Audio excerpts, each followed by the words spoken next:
what we got going on is building a deer blind. It is mid-summer, Texas, so you know, all my Texas people, it's hot right now. And yes, I'm crazy enough to do this during the summer. But thanks for tuning into the channel. This is All Things Thetford, where ourselves. The point of most of my videos is that so you can see what I'm doing, and maybe if I'm doing something wrong, or I take you along the way as I'm building, or anything that I'm doing that I put on this channel that is a first time for me, it's so you can see it and know not to do it that way. So I'm almost kind of being like a guinea pig in a lot of these things that I'm doing. So let me show you what I got going on today. Just so far, I've been out here this morning doing some cutting, getting some things ready because I need to do some painting. But so what we're going to be doing is I am building a 6x8 box blind for hunting, and I've already pre-cut my wood, so I got 8-foot runs here, and I want it to be 6 foot. So each one of these 2x6s are 69 inches long, because the takeoff on each one of these pieces of wood is 1.5. So right, they don't give you a full 2x6. So actually it's a 1.5 by 5.5. And what I did is went ahead and pre-cut everything, got it laid out, because I am gonna put some exterior paint on it. And what I did was I went ahead and just picked this paint up right here from Home Depot. It is an exterior paint. It was a cheaper paint. It was like 25 bucks, I think, for the can, which I say cheaper, but it's a good exterior paint. We're gonna put some coats of paint on it, and because it's gonna be outdoors, and this is not treated wood. If any of y'all know, like I do right now, the treated wood is very expensive. Wood in general is expensive, so this whole build right now is costing me a lot of money. But I want this thing to try and hold up over time, so get some good exterior paint put on it, and at least it's going to be doing well in the weather. So we're going to go ahead and get some cardboard set up over here so I don't get paint on my driveway, so my wife doesn't kill me. And after that, we're going to go ahead and get it painted, let that start drying, and then we're going to be cutting some other pieces, which I'll show you kind of what I'm going to be doing with the walls and everything right there. So stay tuned. All right, so what I'm using is just a standard roller with a pole on it, just so I don't have to bend down and paint these. Just going with the brown, neutral kind of color. Went ahead and just put the first coat on them on the top. I'm just gonna do 2 coats each. So while these are drying, I'm gonna go ahead and start cutting the wood to do my framing on my first wall. All right, just to kind of bring you along to where I'm at now. I am framing the back of this blind right now. And what I have learned is that concrete is very unlevel, and it has caused my frame to become out of level. Even though that I was using a square edge, or a square, triangle, whatever you want to call it, and putting it on these points right here, and using this nail gun right here, which is what I'm using to put it together because it's quicker than screws, and then I'm going back with screws and actually securing it even more. So what I have is these deck made 3.5 inch screws that I'm only putting one of them on each joist. So like I said, for right now, this is where I'm at with this is the opening, well, the door to get into the blind. What I'm gonna do is I'm gonna end up putting some windows right here. And then what I did for the door right here is I wanted to give it a little bit of more support on the top and the bottom, so I put a 2x4 right here, and then I went ahead and put a 1x4, well, no, a 1x2 on the bottom, just to kind of give it some lift up off of there, so it's just not solely only resting on these two. And that's just something that I just kind of winged and just did. So this is a 72-inch door. It's a 6-foot door, so plenty tall enough for me to go in and out of. And I just made some middle marks right there, 48 inches in, and then I just pretty much laid the door down in it and then put those straight joists on there, and then just kind of framed it up that way. Like I said, this is just me doing this as I go, and I'm going to show you when I'm going, and you know, take breaks here and there and show you what I got going on. As for this out here, we're still just painting it. I'm painting, making sure I get all the sides every single piece of this wood I want to have painted. I'm putting 2 coats on it, and with this Texas heat right now, I mean, it's not taking long at all to dry. So we're gonna get back into this. What I'm gonna do right now is I'm probably gonna grab a chair from inside, maybe right here, kind of mock up like where exactly I want my windows. I think I'm going to do them about 3.5 foot, but I want to make sure before I go ahead and fully cut all the wood and put it in there, you know. Yeah, we'll get back to it. Show you what I got going on right now, because I need to take a break. It is hot out here. Spent all morning basically painting, getting the base ready. I just want to make sure I get plenty of coats on that, and then getting this one wall done so far. So this is taking me longer than it probably would take somebody else, and I am doing it by myself. I'm not no one's helping me.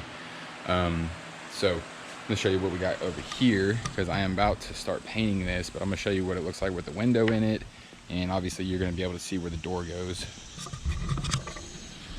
All right, so this is the back of the wall. What I'm using for the outside is this smart siding. It's pretty thin stuff. This piece is cut off right here. Let me show you kind of what it looks like, the thickness. So it's not too bad. It's pretty lightweight, so it's actually gonna make this a little bit more manageable. So what I did was I got those 2 sheets, they're 4x8s, laid them down on top of this. I know my door is gonna fit exactly right here, so what I did is just lined that up on the corner, and I just cut off the axis over here with a jigsaw. I just ran it across that 2x4, and then I left myself 2 inches of overhang, so it kind of wedges down on that 2x6 when I'm setting it, and it also gives me something else to screw into on there, just to kind of secure it. So this is what it looks like though with this back window in there. So, you know, the window just sits right in there. What I did with these windows to cut them out is that I just used a Sawzall from the inside. So I had this flipped around and I had it propped up so the blade could just cut right on that. Obviously I can't use a jigsaw because I can't see what I'm cutting, and I didn't want to tear this stuff up. But I mean, it's gonna look pretty nice, you know, with the windows in there, and they sit real flush. I'm gonna end up putting some silicone on the back of these and screwing them all in, but I'm not gonna do that until I get to the deer list, because like I said, I am assembling this up there, and I don't want those windows to get broke in transport. But I just kind of wanted to mock it up, see what it looks like, and it looks real good. So what I'm gonna do now is I'm gonna make a little piece that's gonna go right here out of that smart siding, and then also a little piece to cover this right here. And then I'm gonna get some paint on it. I'm gonna get some more paint on these. I'm gonna flip these up, make sure that I'm doing every single inch of this. So you can see that I've already done this side. One thing left to do now is just to do these top pieces right here. I just need to make sure that I get some paint on this, and then this will actually be ready to put together as well. And I'll kind of show you, I'm doing it on ground. I'm not doing an elevated blind, so I'm gonna be using some 4x4 posts for legs, and then putting those inside of some concrete blocks. Then using that 1/4 inch pressure treated plywood right there for a base on the flooring. So yeah, let me get some more of this done. All right, so now all this paint has dried. So we went ahead and just assembled it, and all it is gonna be a 6x8 floor. And I didn't really measure these. I just kind of eyeballed them in between, just kind of spaced them out a little bit. Looks like that one could have been a little bit to the left, but hey, like I said, winging this, making it gonna work. It's gonna be in the woods. It's not like it's a house, but still, I mean, I do want it to come out good. So we got all this together just with some nails from the nail gun. I did get some lag bolts that I am gonna go ahead and put in there though, but after I put the legs on, which what I'm going to be doing is I am going to be taking this 4x4 post, wherever it's at. Where is the 4x4 post? Ah, there it is. So this 4x4 post, I'm going to go ahead and cut this into a few sections, and that's going to be what it's going to stand up on. I'm going to put those in the corners and then brace that up, and then go ahead and set that And then also, so this plywood is what's going to be our flooring. It's pressure treated wood as well, and this is going to go straight on there. It's going to nail it down, and we're going to call that base good. So then we can go ahead and move on to that wood we got cut right there and start making our front wall. All right, so this is going to be the front of the blind. I went ahead and got it put together and got all the windows cut out, because it's basically the same concept as the back wall. You just keep repeating your steps. This is where both of my windows are going to go in the front. Like I said, this is 8 foot right here. I did get these windows right here, some nice sliding windows at my local hardware store. It's down in Dickinson.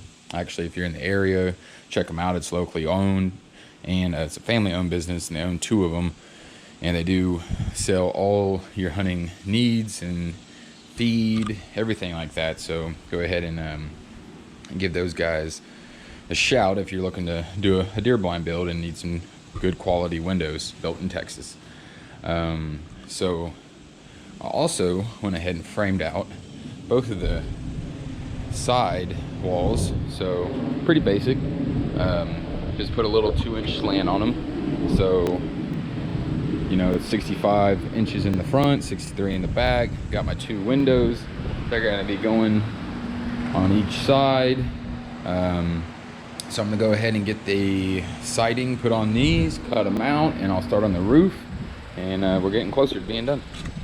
Is just put these up on some cribbing so that the Sawzall blade can go through this window. And what I'm gonna be doing is I'm using a paddle bit to drill some pilot holes in here, and then I'm taking the Sawzall and I'm just cutting to the edges and then lining out the rectangle and then dropping the window. All right, so we got the windows cut out. Window just set in there. I'm not gonna travel with these windows put in there, just to run the risk of breaking them.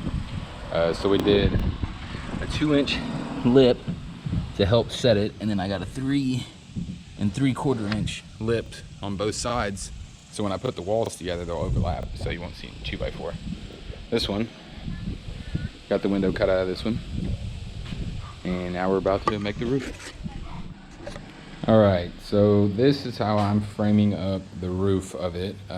Since it doesn't need to be too heavy duty, what I did was I took those 2x4s and I split them into 2x2s. Same dimensions as the base. It's gonna be 8 foot by 6 foot. And also what I did was I put some of this 1.5 inch by 1.5 inch flashing on here. Got some flash mate, basically like silicone that goes in between the wood and this, just to give it a better seal. And then I went ahead and just put a few screws down on it. Was using these right here, this drilled tap and fasten metal to wood. So they're kind of like a little flat type screw. So next what I'm gonna do is go ahead and get my roofing material and get it laid on there. And after I get that done, I'll show you what it looks like. And I'm gonna do a little bit of an overhang on it. They're 8 foot pieces, and so it's 6 foot. So I'm just gonna split a foot and a foot. And the reason I went ahead and framed all this out is so I would have something to go ahead and screw it down onto. And all right, so I have this universal seal metal roof building tape. Basically you lay it down on top of there and it expands to fill up the gaps. I also picked up some of these little plastic inserts that they kind of go on there just like that. So whenever you put the roofing material on there, these little slots are supposed to fill the cracks on there. So we'll see. I don't know if I'm going to use these for sure or not, but if they, I don't know if they're going to put too much of a gap or not, you know. But we'll see how it ends up looking like. Because like I said, you know, all that space right there, that's going to be just straight in the blind, and I don't want anything being able to get in or out, which I did get some of that spray foam that can seal up any of the cracks as well. So if you see these right here, they have these little insertions, almost as you will, because the material I'm using is just going to be some shade top, just like this. It's called Sun Top corrugated foam carbonate sheet. So Those little grooves. they sit right in there, fill up those holes so you don't have to use much sealant once you do get it set up. And just do a little bit from the inside, and it should hold up pretty good.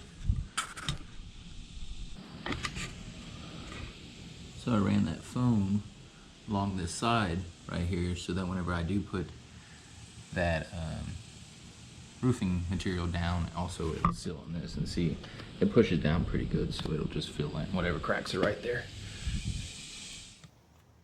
Hey, so I was unable to get the last part of that roof build on video. The GoPro died, and I just went ahead and finished it out and got everything loaded up. You know, I'm hauling it all in pieces up to the Deerleys. So if you want to see how it's all going to be built together now that everything has been sectioned, definitely subscribe to the channel so you'll get a notification when I upload that video. Appreciate you watching this video, and like I said, definitely stay tuned if you're interested to see how this all goes together.